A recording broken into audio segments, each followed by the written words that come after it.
बुद्ध का उपदेश। दुख पर विजय। बहुत समय पहले कपिलवस्तु के पास एक छोटे से गांव में किसन नाम का एक युवक रहता था। किसन बहुत बुद्धिमान और विनम्र था, लेकिन कुछ महीनों से उसका मन बेहद उदास रहने लगा था।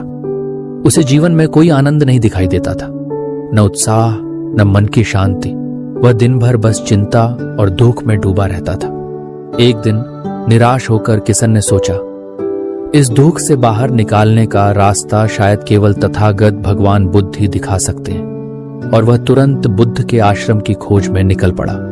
कई दिनों की यात्रा के बाद वह आश्रम पहुंचा। वहां उसने शांत, तेजस्वी और प्रसन्न मुद्रा में बैठे भगवान बुद्ध के दर्शन किए। उन्हें देखकर ही उसके मन को बड़ी शांति मिली। किसन बुद्ध के चरणों में गिर पड़ा और रोते हुए अपना दुख बताने लगा। भगवान, किसन बोला, मेरा मन हमेशा दुख से भरा रहता है। मैं उदासी और निराशा में डूब गया हूं। मुझे बाहर निकलने का कोई रास्ता नहीं मिलता। कृपया मुझे इस दुख से मुक्ति का मार्ग दिखाइए। बुद्ध ने करुणा भरी दृष्टि से किसन को देखा और मुस्कुराते हुए बोले, प्रिय किसन, तुम अकेले नहीं हो। इस संसार में हर मनुष्य कभी न कभी ऐसे ही दुख से गुजरता है। दुख का मूल कारण है तृष्णा, डिजायर और आसक्ति, अटैचमेंट। बुद्ध ने किसन को एक छोटी कहानी सुनाई। एक दिन मिट्टी के दो घड़ों में बातचीत हो रही थी। एक घड़ा बोला, हमारा जीवन कितना छोटा है। एक दिन हम टूटकर मिट्टी में मिल जाएंगे, ये सोचकर मुझे बहुत दुख होता है। दूसरा घड़ा हंसते हुए बोला, तू टूटने से पहले ही क्यों दुखी होता है।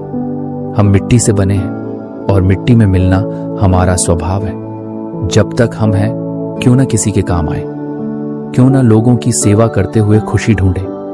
कहानी सुनाकर बुद्ध बोले, किसन, इस संसार में कुछ भी स्थायी नहीं है। जो चीजें तुम्हारे नियंत्रण में नहीं हैं, उनके लिए दुखी होना मूर्खता है। दुख जीवन का हिस्सा है, पर उसे स्वीकार करना और समझना, यही उससे निकलने का पहला कदम है। बुद्ध के 3 अमूल्य उपदेश एक सत्य को स्वीकार जीवन उतार चढ़ाव से भरा है। सुख और दुख दोनों एक ही सिक्के के 2 पहलू हैं। जैसा है उसे वैसा ही स्वीकारने से मन हल्का होता है। दो वर्तमान में ज्यो भूतकाल की पीड़ा या भविष्य की चिंता, दोनों मन को थका देती हैं। सच्चा आनंद केवल इस क्षण में है। अब पर ध्यान लगाओ, यही शांति का मार्ग है। 3 सेवा और करुणा। अपने दुख पर मत अटकना। दूसरों की मदद करो, उनके चेहरे पर मुस्कान लाओ। करुणा मन को इतना हल्का कर देती है कि भीतर का दुख स्वतः दूर होने लगता है। बुद्ध का उपदेश सुनकर किसन के मन की अंधकार मिटने लगा। उसे समझ आया कि